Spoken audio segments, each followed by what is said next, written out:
Hi everyone, this is my channel, Houseplantygoodness, and it's a place where I like to geek out about my big passion. You might be able to see some of it around me and behind me today. So slight different background for everybody today. You can kind of see the plant that I'm going to be talking about today. So I'm going to be talking about the Philodendron Gloriosum. And this might be the start of a new series on here. This was actually a request from a follower. And he basically was saying, is it any way that we can do a review, basically a look back almost, because some of the plants that I've had for quite a few years now, and I can talk back on what my experiences have been with those plants, and it will be a bit like a product review, which I don't think I've seen before.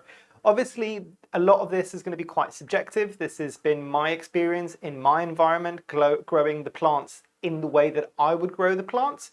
But hopefully this might be of use, especially because some of these plants that I might be talking about, some of them are going to be common, some uncommon, some quote unquote rare. But this might be useful to some people who are thinking about getting a plant on knowing everything about it before they potentially buy into it or buy it, essentially, because some of these things could have a big price tag. And I want to give you the reality, kind of warts and all. So in these videos, what I'm going to be doing is going through a few things, and I've got a list that I want to kind of talk through. I'll give you a bit of a background in terms of what my experience has been with that plant so far. And hopefully if I've got, I think for most of my plants, I've got some pictures of the first day that I've got them, usually that I put on my plant care app. And I'll see if I can get them. They won't be the best quality images because essentially it's just an image that I use for an app rather than an Instagrammable image. But actually that might give you a bit more of information, and I'll usually put it up here. Then I'll look at talking about the growth speed of that specific plant and go into details about that. And then, sorry, you keep looking me look down because I'm looking at my list. We'll look at ease of propagation for those plants. Most of my plants, I think, at least once I've attempted to propagate. If not, I will let you know. And then we'll look at availability, and availability is going to be basically what I remember in terms of availability for that plant when I first got it, and will always be skewed towards my experiences based in the UK. I think the UK and Europe can be quite similar at times, not identical, but that should give you a bit of an indication. I might also see if I can talk about availability at the time of filming the video, which might be a couple of years later because things change. Then I'll touch quickly on any form of pests or issues that I've noticed along the way. I might then wrap up with some final thoughts. And as with all of these videos, and I think this might be a cool little thing to do because this could create a bit of a source of information for other people, I encourage you, if you've got the same plant, to write a review in the comments. Write a review about your experiences with this plant, the same way that you might be leaving a review on Amazon for a product there, for instance. So without further ado, I think I've prattled along quite a bit with the introduction for this one. Let's dive into it. Background of the plant. And you might be able to see the plant obviously mature behind me. So obviously the Philodendron Gloriosum. I'll see if I can put a picture up here from my app of when I first got the plant. And if I do a standard Kaylee and head test, you can see that the leaves are quite large now. But a bit of background in terms of how this plant came into my care. This is a plant that I was looking for a long time, and I think it was probably almost about 2 years ago now. And it was something that I've been trying to find for a long period of time. I'll touch on availability in a minute, but it wasn't something that I could find very easily. I did find one from an online seller. I did purchase it, including an Anthurium veitchii. Both of them had almost entirely rotted roots. So I was a bit devastated because I was buying it for myself. I managed to not only find it, but find it around my birthday as well. So it was a bit of a birthday treat to myself. And I had to pretty much put that plant straight into rehab, and it took a while to bounce back. And I've done other videos, and hopefully I'll link them up here when I talk about my journey with the Philodendron Gloriosum, and I won't bore you too much. but I ended up getting a second one. And this is why I strongly believe in kind of houseplanty karma, essentially, because I've always been one of those people that will freely give cuttings or rooted cuttings to friends. I don't generally get paid for any of these things. So it was nice to kind of see that come back to me by this complete stranger, essentially, on Instagram, I think it was. And it would have been for a lot more money actually back then when I found the second one. But told her a bit of the story and she gave me a substantial discount. I'm thinking it was a discount and it wasn't entirely free. And I got a second one, which is the one you can see behind me, because that had no issue with rot. So it did exceptionally well. I've still got the second one. There were struggles, as I said. Hopefully I've managed to figure out how to link the second video up there and you can see the story behind that. But that's the background with getting the plant in my care. And as I've mentioned, I've had it almost 2 years now. So it gives you a bit of an indication that it's been going for a while in my collection, and hopefully I've got at least 2 years of experience that I can talk about. Now let's move on to the next topic. Speed of growth. This is a philodendron that, even by philodendron standards, for me at least, in my experience, it has been a very, very fast grower. On average, I would say about a leaf every month in maybe the winter time and maybe a bit more frequently in the summertime. So that tells you something. Even in the winter, it's still pushing out leaves. Granted, the larger it gets, if you've not got it in a pot, and this is the thing, let's talk about pots a bit in terms of speed. This is a crawler, so this will crawl along the top of the soil. My second Gloriosum, I had buried the stem essentially in the soil and it was kind of growing upwards. It really didn't like it. The leaves got smaller, the leaves struggled, and it really wasn't growing fast. If you do grow it along the soil line, so essentially if you'd imagine my arm would be the stem and this would be the soil line, it would just need to sit on top of the soil line. And that's all you'd need to do with it. But it is an exceptionally fast grower. So that is something obviously to bear in mind when you're getting this. This could easily, and it does, I think this is the third or fourth pot that I've repotted it into, and I've always gone for a trough rather than a standard round pot because it grows straight out. There are ways that you can make it bushier, and that is by taking cuttings and rooting them out and putting them back into the same pot, and then you can get maybe a bit of a rounder plant, but that is a bit of a process. So bear that in mind, but definitely in terms of speed of growth, very fast. The other thing to note on this plant as well in terms of the Gloriosum is from the moment that you cut it, even if you get a mid-cutting, the time between it reverting back to a slightly more juvenile leaf after you've cut it, so usually you cut it, you root it, the first leaf is a bit more juvenile, and then you have to wait for it to mature again. This will go quite quickly back to the original mature leaf size that would have been there before that first juvenile one came out after you propagated it. So something to bear in mind. Ease of propagation. So with this plant, I've only ever propagated it a couple of times, and both of those have been with air layering. I know, possibly in some other people's reviews, if they leave them down below, there's been other ways that people have propagated this, but because I had the struggles with my second Gloriosum, I wanted to be really sure when I was propagating it, and actually the propagation that I did with the air layering, so that's sphagnum moss around the nodes, and then the roots would grow into the sphagnum moss, and that did really well actually. It was quite a long bit of the stem that I was propagating, so I had a couple of cuttings there. One I kept myself and put it in to bush up. The other one I gave to a very, very dear friend on Instagram, again passing on the good karma, because she struggled a bit with hers as well. So I had a slightly more mature one, gave it to her. So I believe in kind of passing on the good karma. So that kind of worked quite nicely. And it's a nice thing to kind of see updates on her plant now as well.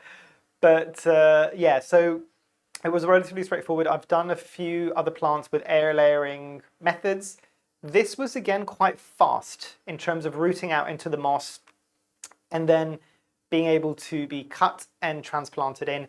The one thing I will say, at least in my experience, and as I said, I haven't done it too many times, the mother plant takes a beat before it then starts pushing out a new growing stem. Probably not much longer than most philodendrons, but just bear that in mind. You might have a bit of a lull between taking that cutting, even if you've air layered it, before it starts pushing out a new leaf, but it just keeps on keeping on. And I think as far as the propagation went as well, it did okay as well. Like, there might be a bit of damage to that initial leaf from the initial cutting, but again, I think from what I was remembering from what my friend was saying from the propagation that I gave her, she had that notion of what I was talking about, where it went juvenile, slightly more juvenile leaf, but then it started pushing out the bigger, more mature leaves quite quickly after that. So that's good to know. Availability. So this is something that I've already touched on a few moments ago. It was interesting because back when I was trying to get it, so this was almost 2 years ago, as I was saying, at the time of filming of this video, obviously, it wasn't that there wasn't a lot of them around. There was quite a few of them around, but the demand was super high. The prices were, I would say, very high double digits or low triple digits at that point, I'd say. I'd seen some of the larger specimens, the bigger plants, go for more than that, and also very mature plants did go for a lot more than that.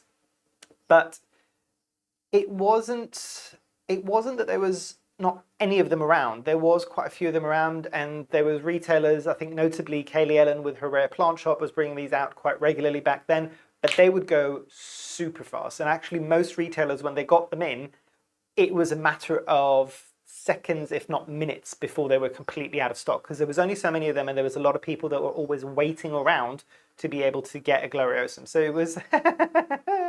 I find with plants like that, though, however frustrating it might be, it truly really makes you be sure of whether or not that plant deserves to be in your wish list, because it will take you a while to get it in.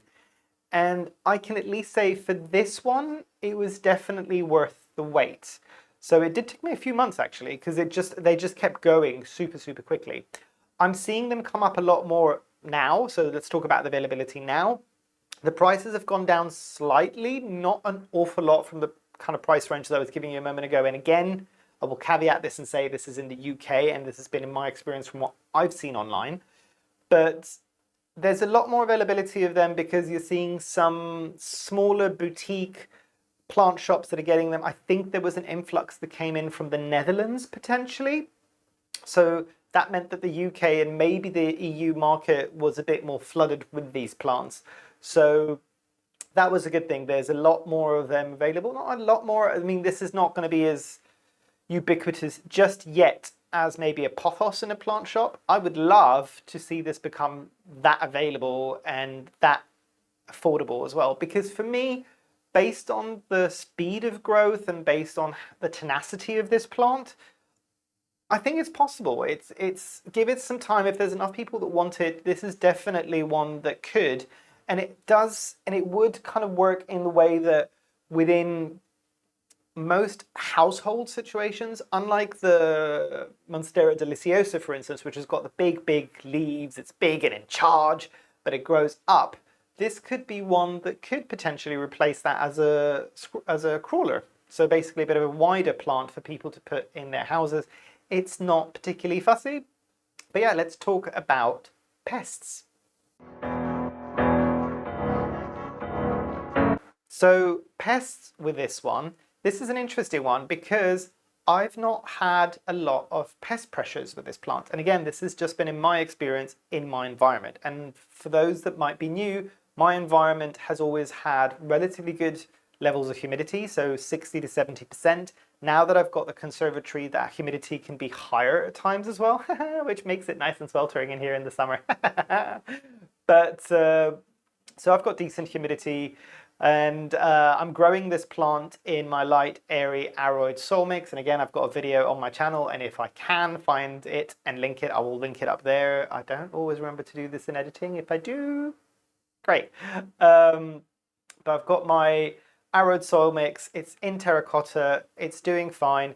The only pests that I've seen on it, and this might be something that you're seeing happening quite regularly on the series, is generally in my new environment, in the conservatory that I have now, mealybugs tend to be the big pests that I'm dealing with on a regular basis. So I've had a couple of mealybugs on this, but not to the same level as I've had with some other plants.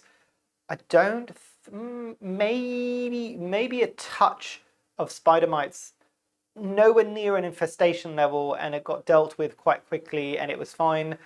This is definitely a plant, if I'm not mistaken, that the backs of the leaves and the petioles do get extra floral nectaries. And again, I've got a video on my channel, go and check it out. I think I've put a lot of these videos where it's tips and tricks into a playlist called Tips and Tricks. So you can find it within that playlist on my channel. But the extra floral nectaries probably help to not attract as many pests, because the extra floral nectaries, I'll quickly give a bit of a summary, is something that looks like water droplets that are happening on the stem and the petiole of the plant, and it's a slightly sugary substance, and in nature what that does is it brings in the cavalry, so it brings in the ants that might be attracted to that sweet syrupy water, and then essentially those ants will protect that plant because it's giving it nourishment against other pests that might be damaging to the plant. So that's always quite good. But I think those are the only two pests that I've seen on this plant. The only other thing of note, and again, it's probably because I've got very high humidity in here, I do also have several fans going in terms of getting the air circulation going, but because the size of these leaves, I've had a touch of mildew that's happening on the actual leaf itself. But again, there are sprays that you can purchase and clean the leaves down, and they don't really take too much of a hit. But overall, this isn't a plant that, for me at least, has suffered too much with pests. Final thoughts. So final thoughts for this plant, and I don't know if I can say this about a lot of the plants in my collection, but this is definitely one of them. Well worth it. Worth searching for it. Worth the hassle, essentially, if you have to rehab it, if there's any issues, because even my second one now that is fully rooted out is beautiful. And yeah, it's not a plant that's particularly difficult. It's not one of the rare or uncommon at this point plants that is as difficult to get these days. The price is expensive, but it's not in the 4 digits. So again, decide on whether or not you want to get it. The flip side of that is this is a crawler. It takes up a lot of space. It takes up a lot of my plant shelf. There's a reason why I'm sitting down and you're seeing this view for the first time, is because this is now in a very heavy pot. It's very difficult to get out of the shelf to do anything. So I try not to move it as much as possible. So that is something to bear in mind. It does fill up a space. So just bear that in mind, especially if you're planning on getting your plant large. It will take up space. It's a huge, it can get quite large and wide. Not tall, so if you don't have a lot of height, this might be a good one. Light as well with this one. It's okay in medium light, I find, and in bright and direct, I know from other people, and hopefully when you leave your review down below, you might be able to corroborate this. This isn't one that's particularly fussy, I don't think, in most household humidities. I'm not talking about really, really dry environments, but yeah. And yeah, just a very, very cool plant. The texture and everything is very cool on this because it's got a slight velvety feel as well. For those that have not seen one of these in person, I know there's a lot of different varieties of them where you get the midrib that's a bit brighter and more white or darker and all of these things. So there is a selection out there for a lot of different people. But yeah, overall, good review for this one. If I was to give a number for this, I would say if we're doing, say, out of 10, 10 being the best, 0 being the worst, I would give this an 8 or a 9, actually. This is a very, very, very cool plant. I would even give it a 10. The only reason why I would deduct the point of the 10 is purely because when it gets large, it's a bit cumbersome and it can look a bit messy because it will do what it wants to do. So as long as you're okay with that, then not really much of a problem. But yeah, hopefully you enjoyed. Hopefully you'll leave your own reviews if you've got this plant, and if you don't have this plant already, hopefully this review is useful. And yeah, I hope to see you here soon, and I truly, truly hope that you have a great rest of your day. Thanks. Bye.